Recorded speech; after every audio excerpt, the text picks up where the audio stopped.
WWE are making a major Rhea Ripley creative change. Plus, we have an update on a top NXT prospect, and a SmackDown champion is teasing two huge signings. It's all in the Cultaholic Wrestling news right now.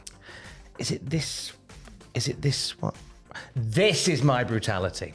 Rhea Ripley flavored news to get us started today. She turned up on Raw and interrupted some naughtiness from Dirty Dom and Lusty Liv. I loved it because it's just pure pro wrestling soap opera, and I think the thing that makes it the most, two things: the reaction of Dom and Liv, which is hilarious when they're going, "Oh no," and "Oh yes, I just remembered your girlfriend's terrified," and the crowd, because it's not just a pop of like, yay, she's back. It's like, oh, and then the camera shot. There's various things that make it fantastic. Lots and lots of things make it fantastic. Interesting reaction on Twitter to people. I've seen people online going, oh, thoughts and prayers for Dominic's wife in real life. Oh no, come on. Let's not be silly. The actor's doing a thing. Yes, of course. Imagine Harrison Ford's wife.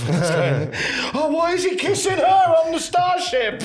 Come on now, let's not be silly. Rhea Ripley flavored news, though, as I said, to get us started. And PW Insider are reporting that Rhea Ripley is experiencing a major creative change. She is listed internally in WWE as a babyface. Now, the Judgment Day, including world champion Damian Priest, are still listed as heels. Yes. Ripley's a face now. And I found that fascinating. I think that it's possibly expected that Rhea would now be listed as a face.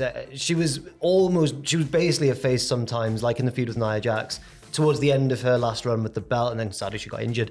Priest could be the next one to follow, I think, because he's been displaying sort of babyface-ish tendencies, saying things like, stop interfering in my matches, I want to prove I can do this on my own, I don't need you guys to help me, and then looking frustrated after he received that unintentional assist from CM Punk again to beat Seth Rollins and Drew McIntyre during the cash-in. So I think Priest could follow potentially, but it is interesting to note that yes, they have already listed Rhea Ripley as a babyface internally. Where do you see the next step of this Ripley and Morgan feud going? I think they've made, and I've enjoyed every step of it so far, I think they made a slight misstep. Okay.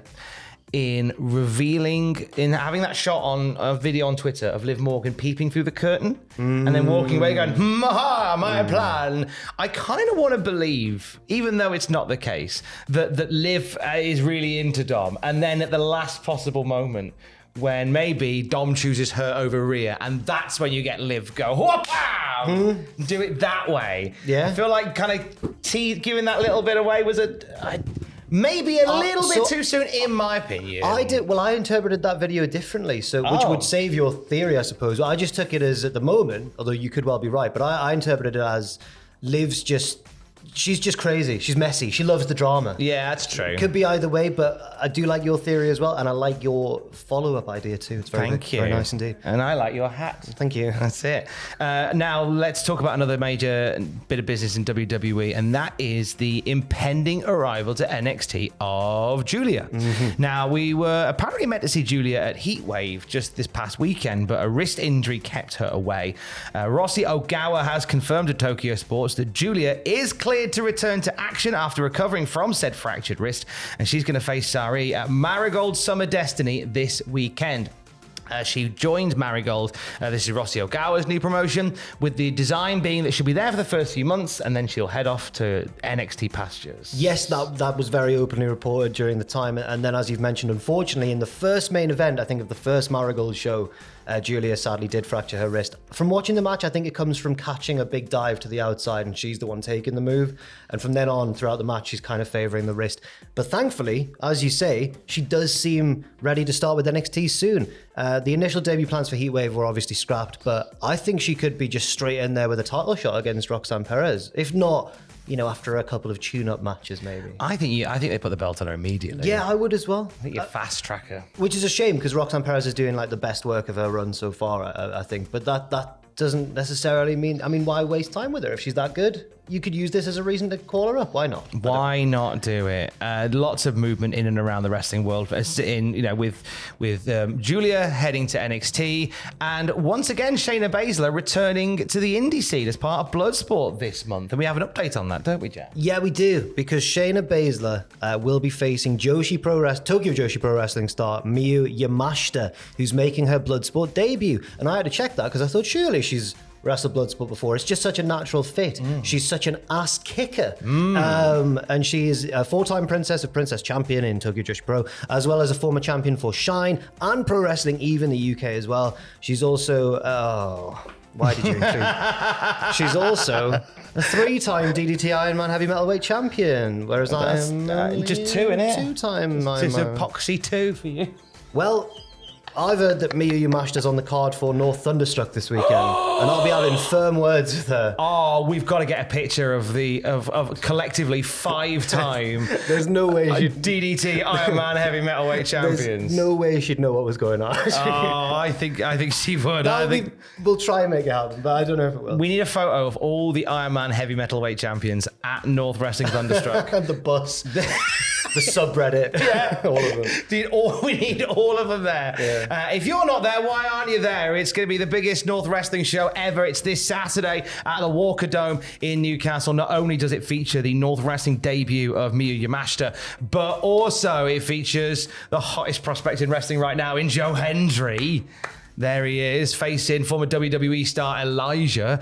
Grado's going to be there, my boy Grado. I feel like they booked this card just for me, I'll be perfectly honest. Grado is going to be there. We've also got Ali Catch coming over from the States. We have a 4-way tables, ladders, and chairs match, which is going to be carnage. Yeah, I'm scared. To the highest order. And then TNA's own Leon Slater puts the North title on the line against his boisterous behavior buddy, Man Like DeReese, in the main event. I'm team Man Like DeReese. 1, 2, 1. It's going to be a great night. Yes, really it absolutely is. Front row sold out, limited seats left. Come along, get yourself to Newcastle, make a weekend of it. northwrestling.co.uk, get some tickets, come and join us for Thunderstruck 2. Heck yeah. Also worth mentioning. Oh, sorry, just back to this Bloodsport. Was that what you were going to say? Yeah, go for it. I was just going to mention the Creed brothers as well. Yes, their opponents haven't been confirmed yet, but I think they're also a very good fit for Bloodsport with their amateur wrestling style. The Shayna Baszler thing's particularly exciting because her initial match in Bloodsport over WrestleMania weekend this year was against Masha Slamovich, famous for her work in TNA, among other places as well. And Shayna was a great heel. It was like John Cena at One Night Stand on a smaller scale, but she came out as the superstar, the WWE superstar, and the crowd played their role to perfection. Boo! As a result, her opponent should, in theory, get a big hero's welcome. I'm up for seeing that one at Bloodsport. NXT could be adding something that we didn't know we even needed to future shows. Fightful Select have revealed that an element discussed of late for future NXT shows is the utilization of a ref cam, which could make its way onto the screen very soon. Now, previous companies such as WCW have dabbled in the referee's field of vision as part of the product with the infamous Refer Eye Cam in the Chamber of Horrors match at Halloween Havoc 91, and that was hilarious. Yeah, in a bad way. I feel like it's giving extra stuff for the ref to worry about, and I think it might make the viewers motion sick. Yeah, maybe. I wonder if I'm quite skeptical about the idea, but if it was limited to replays, then I think I'd be okay, because the problem with ref cam is that the ref is in a very unique position in a wrestling match where a lot of the smoke and mirrors and a lot of the secret conversations between the wrestlers would be surely more visible, or audible if they were using audio, but surely more visible from the referee's point of view. So if they used it only on replays and they could kind of look at it ahead of time and go, well, that one looks really good from the ref cam, then I think I'd be all for it. Okay, I like that. I like that interpretation of it. And also, refs, please make sure you turn your ref cams off, because I like the thought of during the main event, then let's cut to the ref cam, and it's one of the refs that's left their camera on and they're just having a wee backstage. That could be a thing that happens. Make that happen, you cowards. I tell you what I want to see happen, you cowards. A tag team match for the absolute bloody ages that Tomaso Champa was teasing on the gram. No!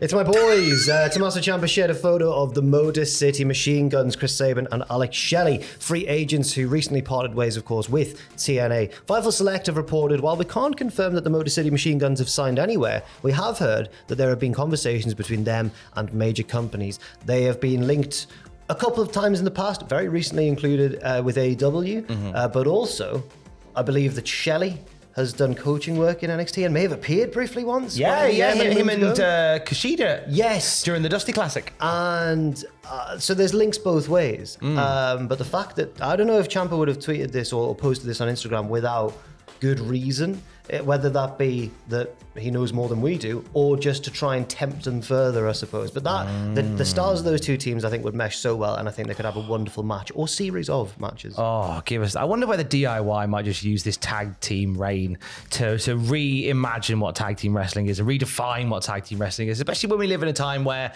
you've got these great connections with WWE and other promotions. Yeah. You know, not only is Shayna Baszler doing Bloodsport this month, we've got AJ Styles doing Pro Wrestling Noah in a couple of days' time.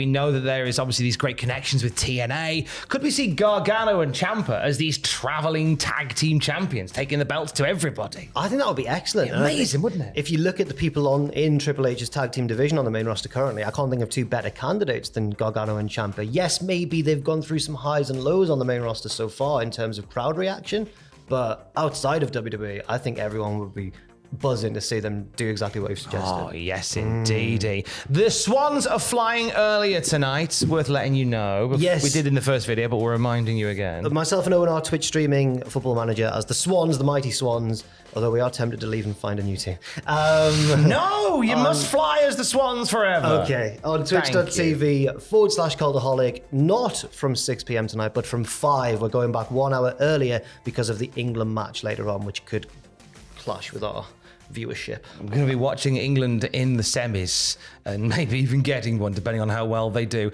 I wonder whether their strategy... I hope they keep their strategy where they forget how to play football for 85 minutes and then just very quickly remember for the final throws of the match. That's not heart attack inducing in any way, shape or form. It's somehow working. I don't like it, but I'll have to go along with it. It's the Peter O'Hanrahan strategy, and I'm all for it. It's listening. We have more wrestling news for you, though, throughout the day at cultaholic.com. Stay safe. Love you. Bye. Yes. Trenta percent.